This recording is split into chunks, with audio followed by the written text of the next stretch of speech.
Salve, salve, galera ligada aqui no Sonora! Hoje é um programa especialíssimo que eu estou recebendo mais do que um amigo, um irmão. Abre aqui para nós, João. Grande Dino! Vou te chamar de Roberto por nada. Só Dino. Acho que ele é meu nome. Não é nome? O Dino, para quem não sabe, é o dono, empresário e vendedor da famosíssima trupe Tino e Companhia.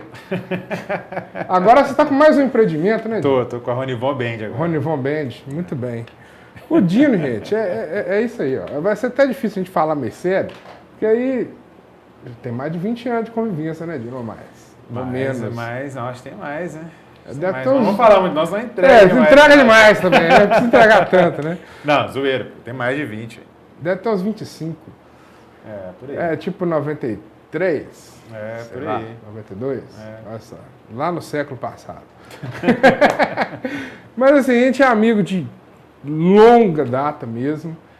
Já viveu um monte de coisa boa, já viveu umas coisas tristes junto também. Faz parte. Faz parte da vida, né? E um monte de coisa boa. E uma das coisas boas que eu acho, assim, de conviver com o Dino, de estar aqui, primeiro que ele é sempre solícito com as coisas tudo. Esse ano mesmo, ele trouxe um pedal comigo maravilhoso. Daqui a pouco vocês vão estar vendo no boteco aí, né, que é um simulador de bateria. E o Dino, cara, tem um monte de história massa pra contar. Por isso que eu falei, pô, vamos aproveitar que ele tá aí. Já tem quase 10 anos que tá lá nos Estados Unidos, né? Quase 10. E falou, vamos aproveitar que você tá aí, vamos bater um papo com a turma lá na televisão, que eu acho que vale a pena. Tem um monte de história massa. Então vamos começar daí. Você foi pro Rio de Janeiro, fez ciência da computação. Isso. De lá você fez um contato, você deu aula. Dei aula há um tempo. Na verdade, eu saí daqui com 18 anos. Esse pouco tempo eu estava pensando, hoje eu tenho mais tempo fora de Caratinga do que em Caratinga. Apesar de adorar Caratinga e me considerar mais caratinguense do que nunca. Eu acho mais do que a época que eu estava aqui. Enterrou o umbigo lá na Praça das Palmeiras. Enterrei bonito mesmo, 10 metros lá dentro, adoro. Mas já tenho mais tempo fora de Caratinga do que em Caratinga. Há pouco tempo, na época da transição, que estava mesmo tempo fora e mesmo tempo dentro, eu comecei a pensar nisso. E agora já tem mais, tem 20 anos fora de Caratinga. Contando Rio, Canadá e Rio, tudo. Saí daqui com 18 anos. Estou com 38, então 20 anos fora. Mais velho que eu. Mas saí daqui com 18, né? A história de todo mundo praticamente que eu conheço, da minha sala, né? Da minha época aqui de Caratinga. A minha geração, talvez, ou a geração passada, a geração das minhas irmãs, eu acho que foi quando começou esse troço de todo mundo sai e vai estudar fora, né? Uhum. Na minha turma, por exemplo, eu acho que foi... quando eu falo minha turma, eu estudei, eu e o Natan, a gente se conhece há 20 e tantos anos, mas a gente não foi da mesma sala. Porque a gente tem essa diferençazinha de idade. Mas o pessoal da minha sala, a gente começou na mesma sala no primário e foi até o terceiro ano junto. Dessa galera até o terceiro ano junto, eu acho que 1 ou 2, no máximo, ficaram aqui em Caratinga. Uhum. Mas todos ficaram para estudar, né? Vários voltaram depois de formados, mas acho que praticamente todo mundo, talvez um ou 2 aí de exceção, foram estudar fora. E eu fui um desses, né? Mas às vezes era porque a época, assim, a gente lembra disso, todo mundo lembra. Sim, né? Não tinha tanta faculdade. Não tinha tanta faculdade, né? Obviamente. Eu acho que a galera fica mais para estudar mesmo. Sim. Na época, obviamente, não tinha essa diversidade de cursos que tem hoje aqui, né? Não só em Caratinga, na região. Na região toda, E por conta disso, a galera realmente acabava saindo, indo para fora e tal. Então, eu fui um desses, fui pro Rio. E você, cara, o Dino tem uma história massa. O primeiro computador que eu vi na vida foi na casa do Dino. A primeira vez que eu ouvi falar de internet foi na casa do Dino. E era um negócio engraçado, rapaz, fazer um interurbano lá para São Paulo, né, para poder ter internet. Era um negócio engraçado.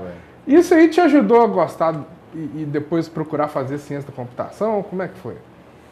Natan, bem provavelmente sim. Eu não paro muito para pensar nesses troços, normalmente não. O cara fazer umas montagens, ficava me zoando. Você tem que fazer comigo. Não pode falar no ar, não, porque pega mal. Mas acredito que sim, assim, o que você falou, né? Eu tive computador muito cedo, na época que não era normal ter computador em casa, eu tive, né? Meu pai me deu computador. E eu tomei gosto por aquele troço ali, comecei a mexer com aquilo. Muito provavelmente por conta disso eu acabei indo para a área.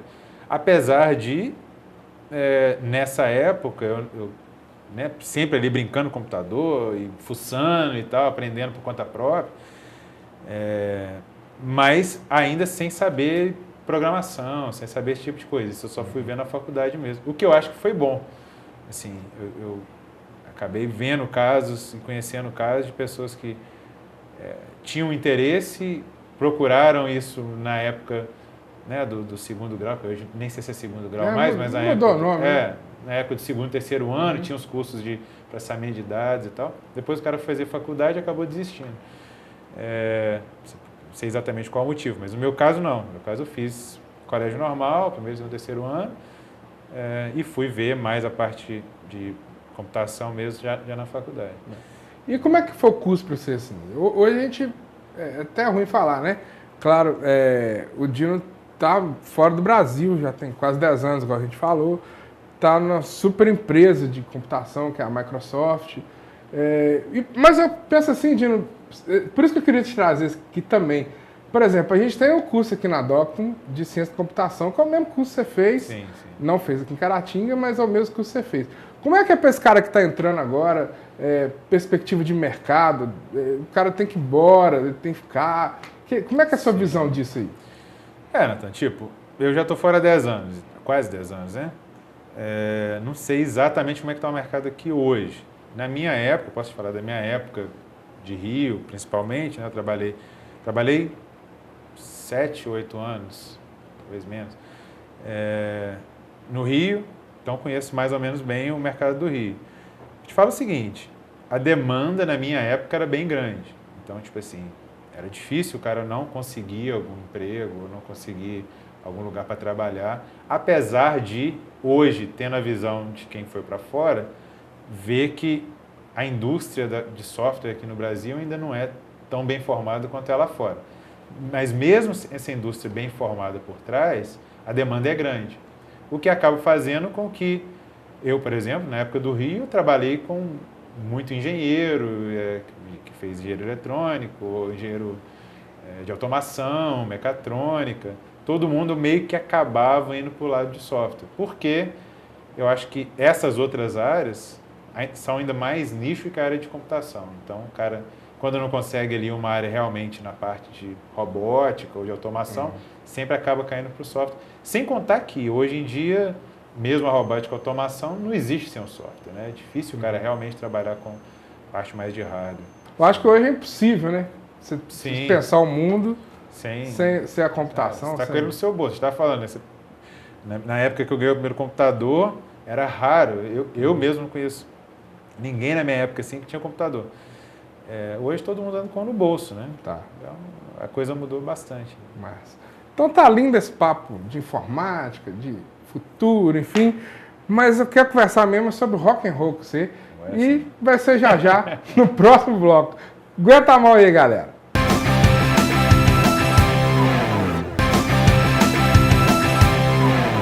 Divaldo Igor Sonora de volta com Roberto Dino. Esse é um jargão antigo também, né? Antigo, Começou na caminhada ecológica. Pois é, o Dino, gente, quem não sabe, é o cofundador, Não, eu estava na primeira. O pai, assim, da caminhada ecológica. Longe disso. Eu estava na primeira. Isso eu estava lá mesmo. E também do Caminho de Santiago, né? Também saiu de Santiago. Sim. Tem várias facetas, menino, tá vendo? O empreendedor. Né? Empreendedor de nada. De tudo que eu tenho legal. Caminhada depois tomou outro rumo, mas enfim, você estava na primeiraça. Estava na primeiraça. A galera ficou ruim demais, verdade? Ficou, mas foi muito legal. A primeira, assim, eu tenho a minha top 3 aí de caminhadas. A primeira, com certeza, está na top 3. Porque foi muito... Eu lembro direitinho, o Luiz Felipe me ligou, estava no Rio, assim, que a gente estava falando no primeiro bloco, né? Todo mundo foi meio que morar fora, eu estava no Rio, tinha nego em Belo Horizonte, tinha nego em Viçosa. E aí o Gordo me ligou, nós vamos fazer uma caminhada. Eu falei, caminhada, a gente só vai para beber, como é que você vai fazer? Não, vi aqui, os caras fizeram um troço, eu achei legal, estou fazendo a camisa, estou levando para você. Eu falei, então vamos embora. Porque foi organizado desde o início, né? Camisa. Sim. Primeiro ano foram 12 camisas. Tinha os pontos certinho de parar? Primeiro ano foram 12 camisas, se eu não me engano. O Gordo, a galera deve saber o número exato. Quase certeza que foram 12. Foi, vambora. Foi algum feriado, não lembro qual. Todo feriado a gente estava aqui e foi legal demais. Foi legal demais. A primeira... Memorável. Memorável. Tiveram outras, assim.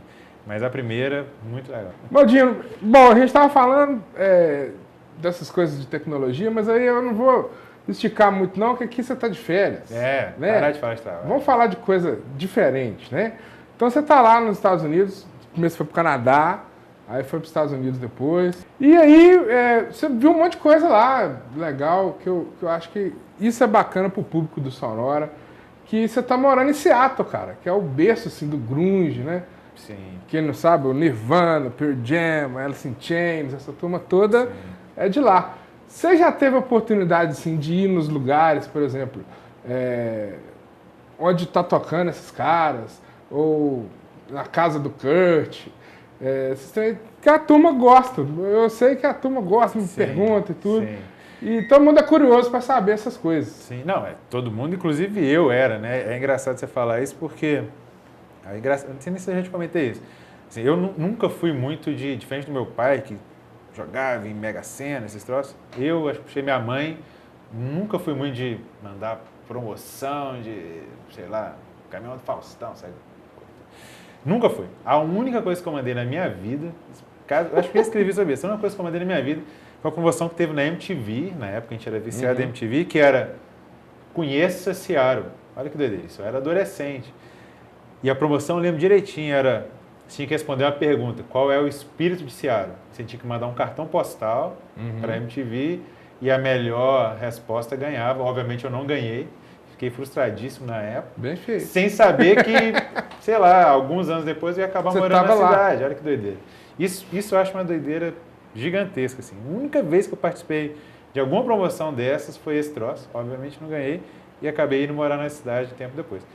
Que foi... Sim, por todos os motivos, né? Tudo era novidade, óbvio, foi uma coincidência eu ter parado em Seattle. Coincidência, sim, né? Eu não planejei ir para lá a princípio, eu fiz o processo, passei e calhou da sede da Microsoft ser lá e eu fui para lá. É o famoso encaixou igual o dedo do nariz. Exato. E aí, quando eu cheguei lá, assim, você falou, primeiro eu fui para o Canadá, né? Vancouver, passei um ano lá, depois já pela Microsoft, depois fui para Seattle. E quando eu cheguei, velho, eu vou te falar que eu fiquei meio decepcionado, porque eu lembro de comentar com um cara que trabalhava comigo na Microsoft na época, mais ou menos a nossa faixa etária, americano, e eu cheguei todo empolgado, porque pra gente, assim, o grunge, eu vejo assim, foi o único movimento musical, sei lá se a gente chama isso de movimento musical, mas foi o único moda musical, se você quiser usar outro nome, que é nosso, que é da nossa época. Né? Tipo, dos anos 90. Dos anos 90. Aquilo ali é nosso. Todo mundo andava de blusa xadrez, tipo, eu, pelo menos, eu comecei ouvindo Guns N' Roses, né? Igual a grande maioria.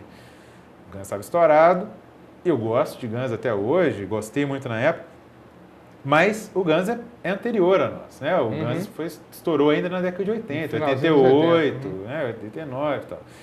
Então, assim, a gente gostava, mas de um troço que era meio que anterior ao nosso. O primeiro que foi realmente, assim, época que você tá na época de ouvir música pra caramba e aparecer um troço que dominou o mundo, é o grunge. Né?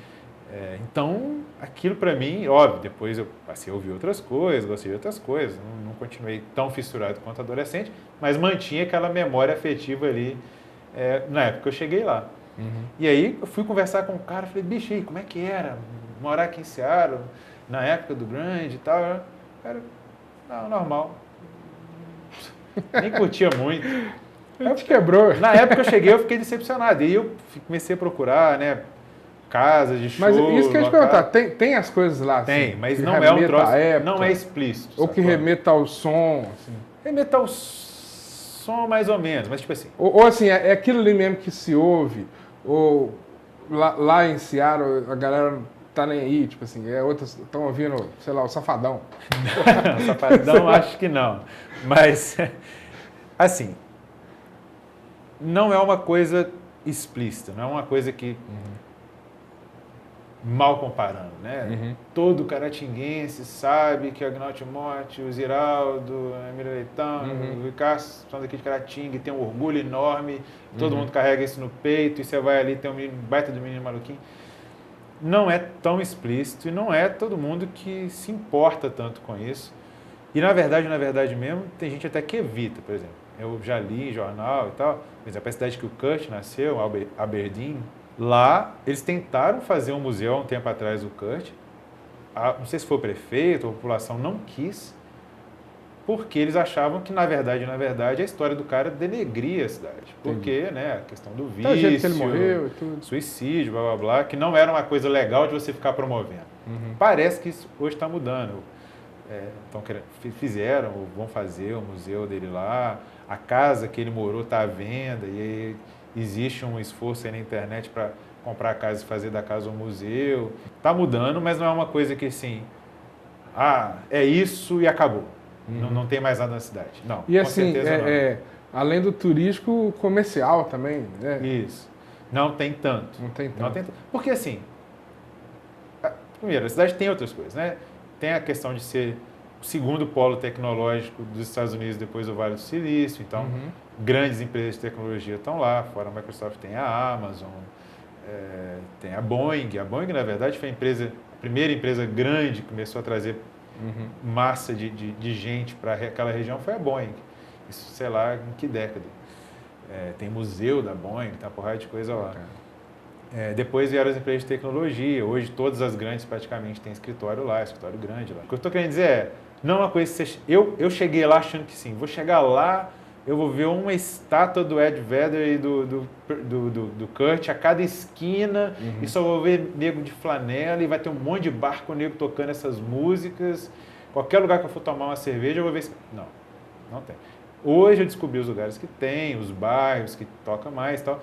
E ainda assim, não é uma coisa que assim, você vai no bar e você vai ter um carinha tocando música de banda XYZ.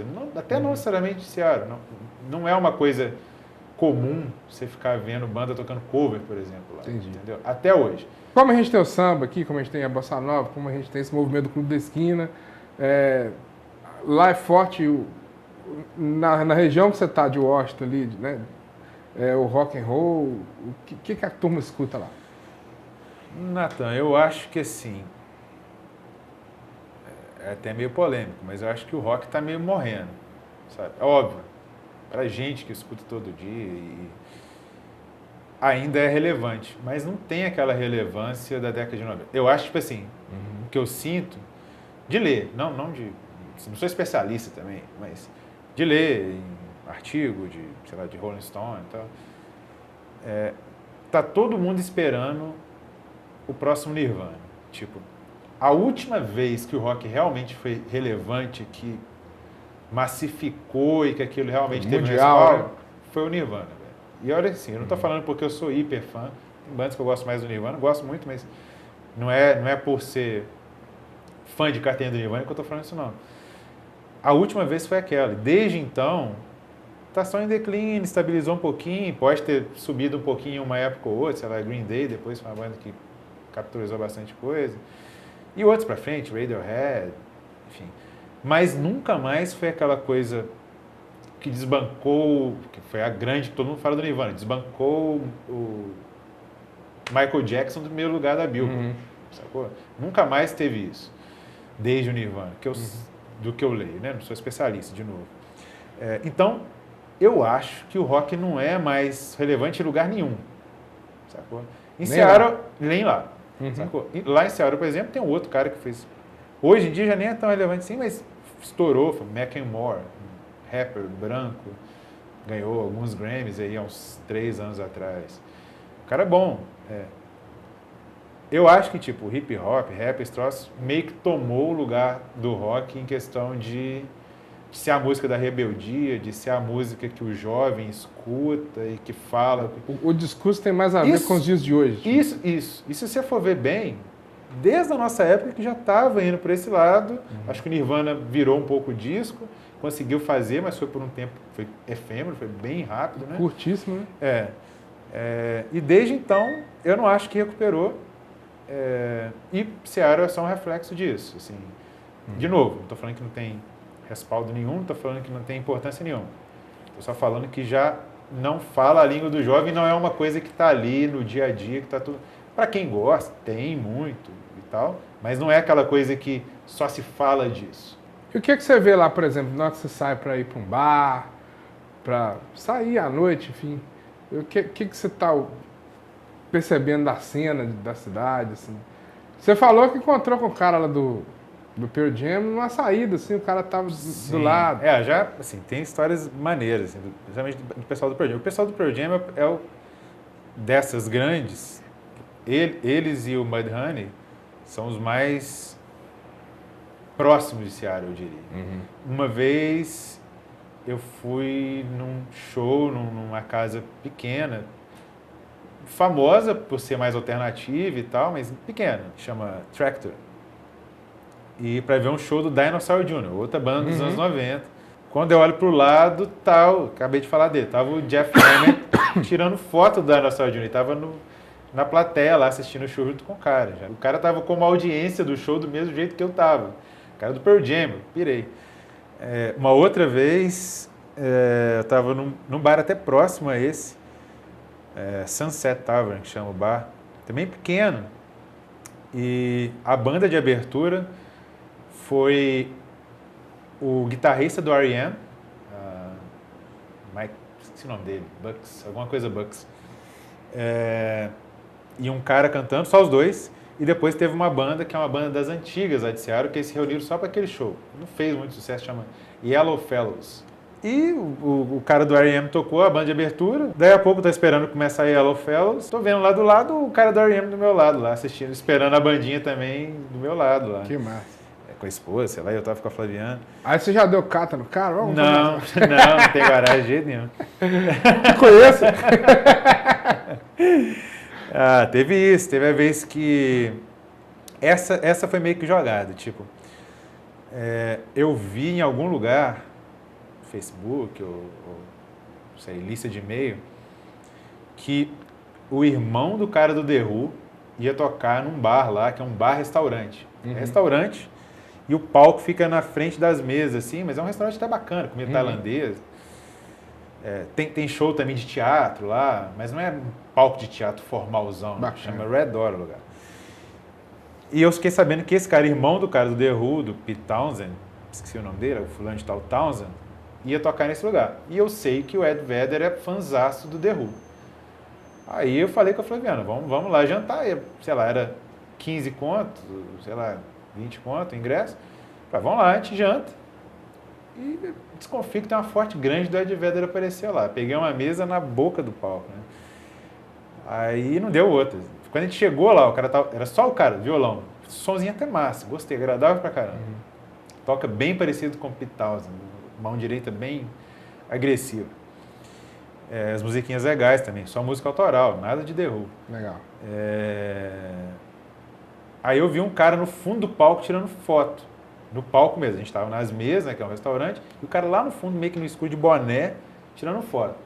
Falei com o Flaviano, é o Ed Vedder, pode anotar aí que é ele. Não deu outro. Chegou no meio do palco a chamar um amigo meu aqui para cantar umas músicas. É Ed Vedder, subiu lá, canta mesmo. Então assim, rola. Não, mas também não é um troço que eu vejo todo dia. O que tem com alguma frequência, por exemplo, o guitarrista do Pearl Jam, o Mike McCready, todo ano ele faz um show numa casa relativamente pequena lá, showbox, com a banda cover da banda UFO, que é a banda UFO, né, da anos 70. Ele tem uma banda cover da UFO e ele faz um show todo ano com essa banda cover para arrecadar dinheiro pro mal de Corn, que é a doença lá que ele tem, acho que é Corn, que chama, intestino e tal. Ele arrecada fundo para esse troço, todo ano ele faz esse show lá, só chegado dele, e faz um show. Então já fui uma vez lá e tal. Acho massa. Você foi no Crossroads, você foi ver o Kiss. Sim. Mais o que de relevante, assim, que a galera daqui também vai conhecer. Hoje em dia tá tudo vindo aqui no Brasil também, né? Então, tipo, Chili Peppers, Roger Waters, eu já vi 3 vezes. Sei lá, Eric Clapton já vi algumas vezes. Crossroads, eu fui em um, fui no terceiro, em Chicago, agora está sendo em Nova York, o último foi em Nova York. O que mais? Van Halen.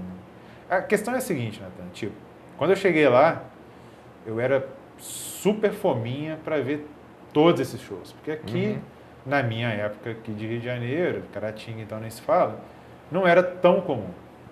Não posso reclamar muito também não, por exemplo, um dos melhores shows que eu já vi foi o Roger Waters na Apoteose, no Rio. Que ele tocou o Dark Side of the Moon inteiro, na íntegra. Nossa. E depois tocou... Então foi super maneiro, aqui no Rio. Mas não tinha tanta oferta quanto tem hoje. Né? Hoje em dia, o Paul McCartney, acho que daqui a pouco só falta vir no Caratinga. Né? Vem falar o ai aqui no Campo Caratinga. Hoje em dia, eu não vou tanto, assim, mas talvez uns 3 anos pra cá, já não vou tanto nesses shows grandes, porque... Tipo, você começa a ver que o show grande... Depois que você viu o primeiro, tipo assim, vou te dar um exemplo. Aerosmith, por exemplo, eu vi lá. E Aerosmith, você lembra, uma banda... Depois que a gente começou a ouvir rock, né? Depois que passou a fase ali de... Foi super... O Get a Grip, por exemplo, a gente ouvia até furar. Era uma das minhas bandas de carteirinha, assim, da época de adolescente. E eu vi lá, fiquei numa decepção do caramba, porque... Os caras tocaram um disco que eles tinham... Acho que foi o último disco que eles lançaram, de estúdio. Tocaram a maioria das músicas daquele disco, quase não tocou sucesso e voltou pro bis, assim, meio com uma má vontade danada e foram embora. Que é diferente, por exemplo, quando eles pegam a turnê e vêm pra cá. Isso, porque chega aqui, o cara tá 10 anos sem ver o Aerosmith, aí os caras sabem que se eles não tocar, nego, sei lá, vai matar os caras. Ou, sei lá, vai decepcionar muito, né? Então eles vão tocar. Lá, como os caras tocam praticamente todo ano lá, vão tocar o disco que a gente acabou de lançar. Não tem tanta essa preocupação. A maioria não, mas alguns deles, de fazer essa coisa assim. Então, hoje em dia, eu acho que o show grande é aquele negócio. Sempre tem os dois lados. É profissional demais. Então, tem pouca margem de, sei lá, do cara tocar uma música que não é o lado A, que está fora do set. Um sucesso escondido lá de um disco antigo. É geralmente aquela coisa, entra, faz o show, o encore, o bis, já está programado, 1 ou 2, e é aquela música ali. A maioria das vezes é o mesmo show várias vezes. Tipo assim, cara que eu gosto muito, eu vi Eric Clapton, eu vim em Vancouver num dia, na sexta, e vim em Seattle no outro, no sábado. Foi praticamente o mesmo show, sacou? Pro Eric Clapton eu faria isso de novo, porque eu gosto muito e eu vou assistir ele tocar as mesmas músicas. Porque tocar tá lindo. Mas... Para outras bandas que eu já não curto tanto, eu já não tenho tanto saco, sacou? Para ficar assistindo. Aí eu prefiro ver o show pequeno, né? Aquela coisa de teatro, às vezes de um bar e tal. Assim, de novo, não querendo dizer que eu não gosto mais das bandas ou que, né? Simplesmente que o show grande tem isso, da coisa ficar profissional demais. E depois, é igual você ir no cinema. Depois você viu o filme, sei lá, um super fã de Star Wars, talvez ele vá no cinema 3, 4, 5 vezes para ver Star Wars, porque ele é super fã de Star Wars. É o que eu faria com o Eric Clapton, por exemplo, que eu faço com o Eric Clapton. Mas para outros filmes, você viu uma vez, está de bom tamanho. Já vi aquela representação ali, não preciso ver de novo. Sabe? E óbvio, tudo tem a ver com o momento também, claro. Com a galera que você está indo no show. Quem você vai. Às vezes você já fui em show, por exemplo, eu vi um show do Roger Daltrey, que é o vocalista do The Who, antes deles voltarem. Né? Hoje do The Who só tem o Roger Daltrey e o Pete Townshend, né? Antes do Pete Townshend voltar a tocar com o show do Rock in Rio, Deus abrindo um parênteses, foi fantástico, foi ótimo. Eu vi também no Desert Trip, né? Foi showzaço, me surpreendeu. Mas antes do Desert Trip, eu já tinha visto ele, né, o Roger Daltrey, em Seattle. E ele foi para tocar o disco Tommy inteiro. Então ele tocou, que é um dos clássicos do The Who, tocou o Tommy inteiro e depois foi só sucesso. E foi, The Who é a mesma coisa, gosto, mas não é aquela coisa que eu sei cada disco. O Tommy eu conhecia bem, então queria ver. E me surpreendeu enormemente. Também fui com um camarada meu, tomamos uma cerveja antes, ficamos num lugar maneiro. Então, tudo isso influencia, né? O bom é aquilo que você falou, a oferta, né? Se você tiver a fim de ir, chega a temporada de shows, todo ano você vai poder ver show que você está a fim de ver. Massa demais. Dinão, infelizmente, nosso tempo é curtíssimo. Mas, assim, tô satisfeito. Você não sabe o tanto que você ter vindo aqui. E poder trocar também. essa ideia com a galera, né? E numa próxima vamos armar de tocar. Vamos ver, ué. Primeiro tem que aprender, daí eu... Não, aí você já aprendeu. O grande empreendedor da Tine e Companhia, da Rony Von e Companhia. Vamos trazer o Tine aqui. Vamos trazer todo mundo. Tine Friends, vamos trazer aí Betinha, galera Betinho, toda. Kiko. Vamos armar. O Kiko também, ele é traíra, pô. Ele nunca veio, não. É? Sabe? Fica... Betinho já armei umas 8 vezes, não vem. Vem. Então quem sabe você tem esse Eu poder. tô achando né? que eu devia fazer mais um jogo difícil, então, vendo aí do... Não, faz esse poder, você vai ter esse poder. Não, com o Dino eu vou. É tipo assim, tá? Dá um abraço na tia Zeca lá. É nóis, um abraço à tia Sandra também. E um abraço lá na Flaviana, lá que você encontrar com ela. Mesmo pra Vanessa e pro Pedrão. E a gente se encontra na semana que vem aqui no Sonora. Abraço, turma!